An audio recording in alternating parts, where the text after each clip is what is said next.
Good morning, students. Today we have to read from page number 61. For Lok Sabha elections, the country is divided into 543 constituencies. Constituencies हमने पढ़ी थी, ये होते हैं चुनाव क्षेत्र। तो पूरे देश को डिवाइड किया जाता है 543 कॉन्स्टिट्यूएंसीज में लोकसभा इलेक्शन के लिए। टोटल ये 545 होती है, पर 2 सीट्स जो होती हैं वो नॉमिनेटेड होती हैं, मतलब उन पे वोट नहीं डाले जाते, उनको ऐसे ही मनोनीत किया जाता है। तो टोटल हुई 543। The representative elected from each constituency is called a member of parliament और एन एमपी। और जो चुनाव हुआ कोई प्रतिनिधि होता है प्रत्येक कॉन्स्टिट्यूएंसी से, उसको मेंबर ऑफ पार्लियामेंट या फिर एमपी कहा जाता है। One of the features of a democratic election is that, इस लोकतांत्रिक चुनाव की एक विशेषता है, every vote should have equal value, कि प्रत्येक वोट की एक समान कीमत होनी चाहिए। That is why our constitution requires that each constituency should have a रफली equal population living within it. इसीलिए जो हमारा संविधान है उसने ये आवश्यक मतलब बनाया इस चीज को कि प्रत्येक चुनाव क्षेत्र में रफली एक समान जनसंख्या होनी चाहिए जो इसमें रहती हो। रफली क्यों लिखा, यानी कि थोड़ी बहुत कम ज्यादा हो सकती है। सिमिलरली, इसी तरीके से each state is divided into a specific number of assembly constituencies. प्रत्येक जो राज्य है वो भी ऐसे ही अलग अलग असेंबली कॉन्स्टिट्यूएंसीज में डिवाइड होता है।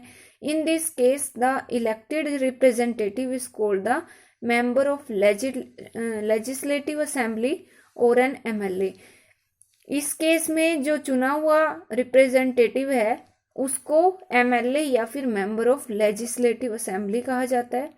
Each parliamentary constituency has with in it several assembly constituencies, यानी कि जो प्रत्येक संसदीय चुनाव क्षेत्र है उसके अंदर सेवरल मीन्स बहुत सारी विधानसभा निर्वाचन क्षेत्र होते हैं।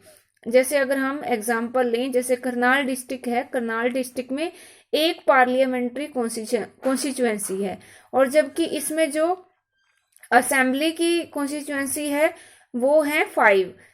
तो यहाँ यानी कि एक लोकसभा जो सीट है, लोकसभा की तो यहाँ एक सीट है, जबकि विधानसभा की यहाँ पे 5 सीट्स हैं। The same principle applies for panchayat and municipal elections. और ऐसे ही सिद्धांत पंचायत और नगर निगम जो होता है उसके चुनावों में लागू होता है। ईच विलेज और town is divided into several wards.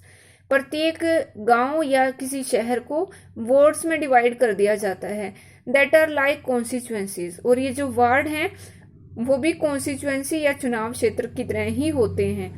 Each ward elects one member of the village और the urban local body. Urban local body जैसे नगर पालिका, तो जो प्रत्येक वार्ड है वो एक ही मेंबर को चुनता है, गांव के या फिर नगर पालिका के। Sometimes these constituencies are counted as seats. और कभी कभी इन चुनाव क्षेत्रों को एक सीट के रूप में भी गिना जाता है। For each constituency represents 1 seat in the assembly, क्योंकि प्रत्येक चुनाव क्षेत्र असेंबली में यानी कि विधानसभा में एक सीट को प्रतिनिधित्व करता है। When we say that Lok Dal won 60 seats in Haryana, जब हम ये कहते हैं कि लोकदल ने हरियाणा में 60 सीटें जीती, इट मीन्स दैट, तो इसका अर्थ है candidates of Lok Dal won in 60 assembly constituencies in the state. तो उसका मतलब है लोकदल ने असेंबली कॉन्स्टिट्यूएंसीज में 60 सीटें, मतलब स्टेट की असेंबली जो कॉन्स्टिट्यूएंसीज थी उनमें 60 सीटों में लोकदल ने जीत प्राप्त की। And the Lok Dal had 60 MLAs in the state assembly. और इस प्रकार राज्य की विधानसभा में लोकदल के 60 एमएलएज हैं, यानी कि उनकी 60 सीटों पर जीत हुई है। Next point is reserved constituencies. Reserved होती हैं जो आरक्षित होती हैं रिजर्व कैंडिडेट के लिए।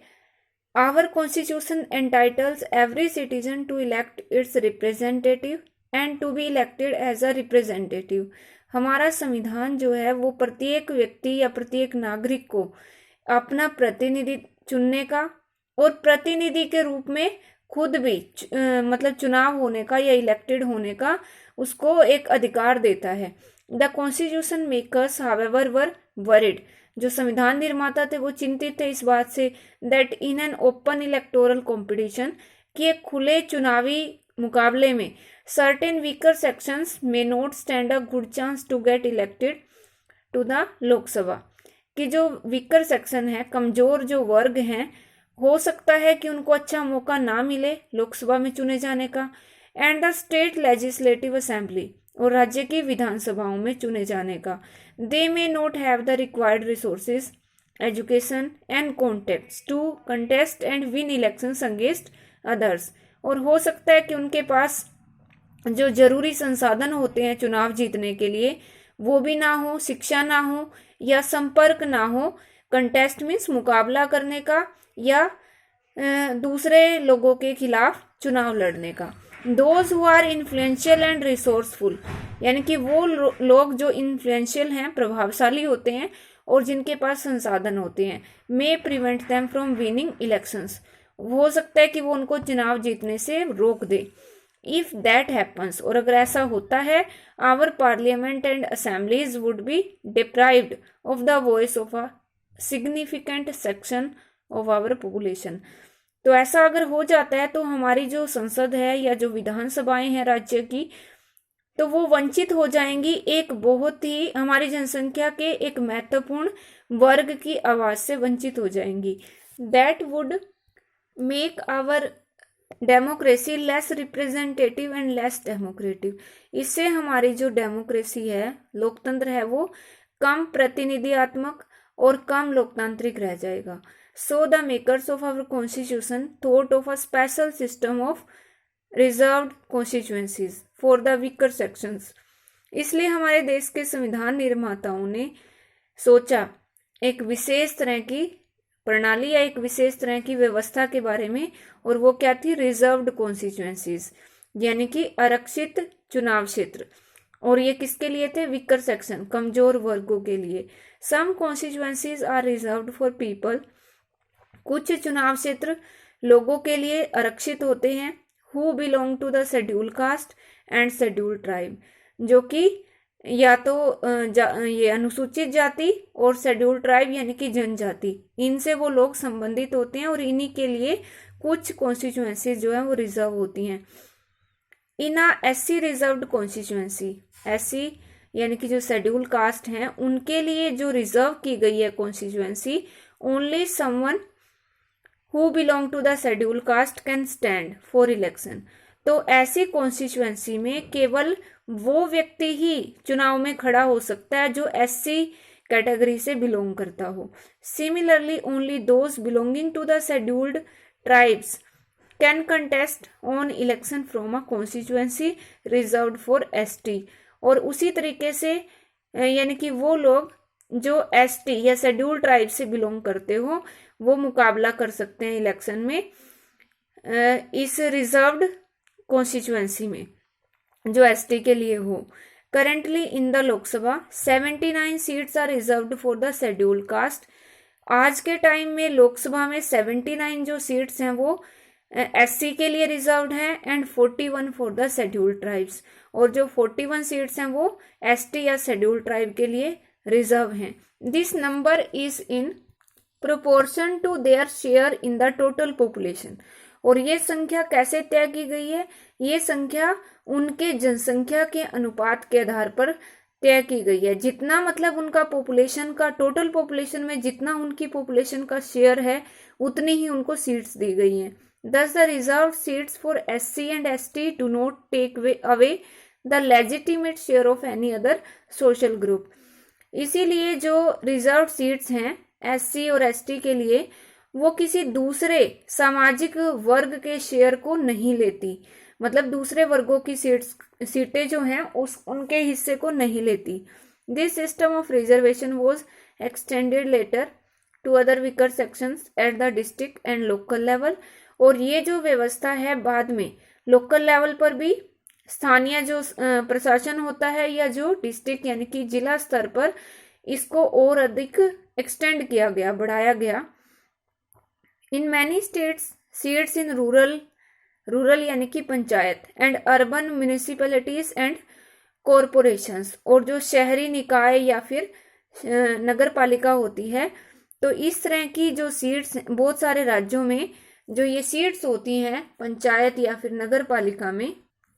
Local bodies are now reserved for other backward classes, तो ये दूसरी बैकवर्ड क्लासेस के लिए रिजर्व होती हैं यानी कि आरक्षित होती हैं। ओबीसी के लिए, ओबीसी का मतलब है अन्य पिछड़ा वर्ग। अन्य पिछड़ा वर्ग यानी कि कुछ ऐसी जातियां भी होती हैं जो ना एससी है ना एसटी हैं, पर वो जनरल में भी नहीं आती और वो किसी ना किसी वे से आर्थिक रूप से कमजोर होती हैं, तो इनको ओबीसी कैटेगरी में रखा जाता है।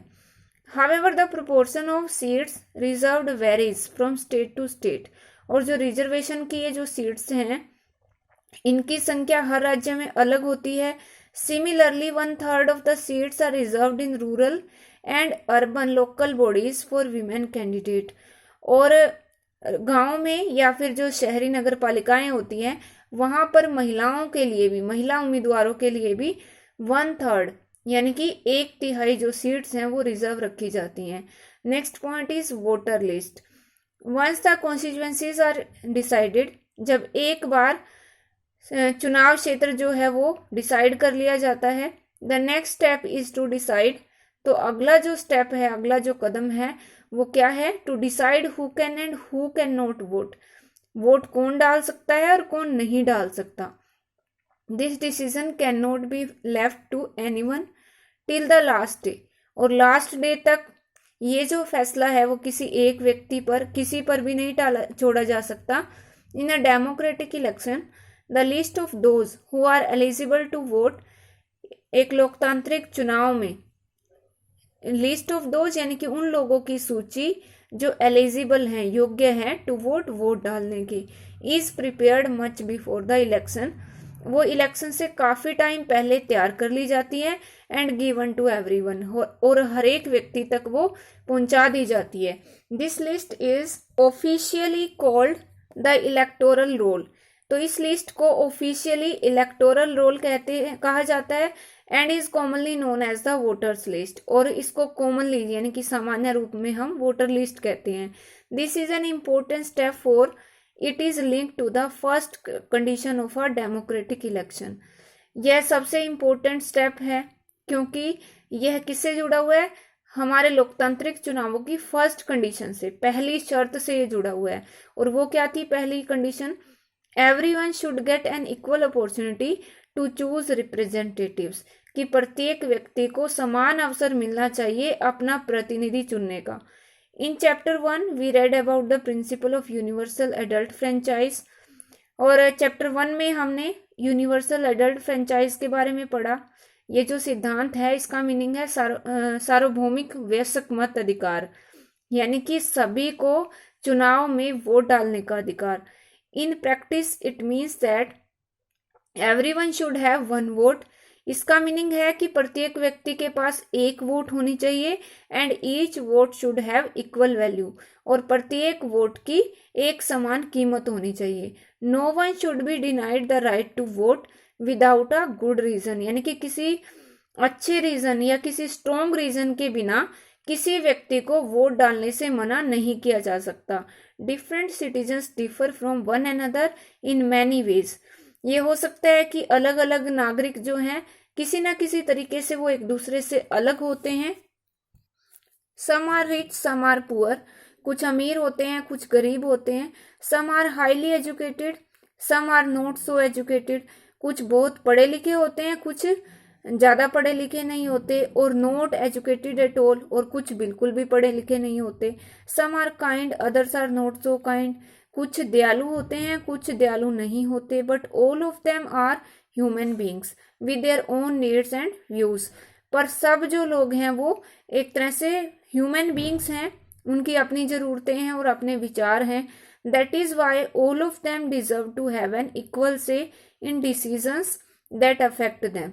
इसीलिए सभी जो लोग हैं वो इसके काबिल हैं कि उनको इक्वल से या एक समान अवसर मिले डिसीजंस लेने का, फैसला लेने का, और वो उनको प्रभावित करते हैं. In our country, all the citizens aged 18 years and above can vote in an election. हमारे देश में जो सभी नागरिक हैं जिनकी एज 18 या उससे ऊपर हैं वो वोट डाल सकते हैं चुनाव में. Every citizen has the right to vote. प्रत्येक नागरिक को वोट डालने का अधिकार है, रिगार्डलेस ऑफ हिज और हर कास्ट, रिलीजन और जेंडर. चाहे उसकी कोई भी कास्ट हो, कोई धर्म हो या कोई लिंग हो. Some criminals and persons with unsound mind, unsound mind का मतलब जिसकी दिमागी हालत जो है वो ठीक ना हो, कुछ अपराधी और कुछ ऐसे व्यक्ति जो मानसिक रूप से कमजोर हों, can be denied the right to vote. उनको वोट डालने से मना किया जा सकता है, but only in rare situation. पर ये रेयर सिचुएशन में ही ऐसा होता है. It is the responsibility of the government to get the names of all the eligible voters put on voter list. और ये सरकार की ड्यूटी होती है, जिम्मेदारी होती है कि वो सारे योग्य मतदाताओं की एक लिस्ट जो है, नाम की लिस्ट बनाए और उनको वोटर लिस्ट पे डाले. As new persons attain voting age, names are added to the voter list. और जो नए व्यक्ति हर साल जुड़ जाते हैं, वोटिंग एज उनकी कंप्लीट हो जाती है, तो उनको भी वोटर लिस्ट में ऐड किया जाता है. नेम्स ऑफ दोज, उन लोगों के नाम who move out of a place, जो उस जगह को, किसी जगह को छोड़कर चले गए हैं, और दोज हु आर डेड, या फिर वो लोग जो मर चुके हैं उनको डिलीट किया जाता है. A complete revision of the list takes place every 5 years. और जो रिवीजन है इस लिस्ट की वो हर 5 साल के बाद की जाती है. This is done to ensure that, और यह ये सुनिश्चित करने के लिए की जाती है that it remains up to date, कि ये जो लिस्ट है वोटर लिस्ट ये अप टू डेट रहे, यानी कि इसमें टाइम के हिसाब से चेंजेस होते रहें. In the last few years, a new system of election, photo identity card, has been introduced. पिछले कुछ सालों में एक नई व्यवस्था शुरू की गई है. वो क्या है? चुनाव पहचान पत्र जारी करना. The government has tried to give this card to every person on the voter list. और सरकार ने कोशिश की है कि प्रत्येक व्यक्ति की जो फोटो है वो वोटर लिस्ट पे हो. The voters are required to carry this card when they go out to vote. और वोटर्स यानी कि मतदाताओं के लिए जरूरी है कि जब वो वोट डालने के लिए जाएं तो वो इस कार्ड को अपने साथ ले जाएं. So that no one can vote for someone else, यानी कि इसका मतलब है कि कोई दूसरे व्यक्ति के लिए वोट ना डाल सके. But the card is not yet compulsory for voting. पर ये कार्ड जो है वोटिंग के लिए कंपल्सरी नहीं है. फॉर वोटिंग यानी कि वोट डालने के लिए voters can show many other proofs of identity. वो अपनी पहचान का कोई दूसरा प्रूफ भी दिखा सकता है voter, like the ration card, जैसे राशन कार्ड और ड्राइविंग लाइसेंस.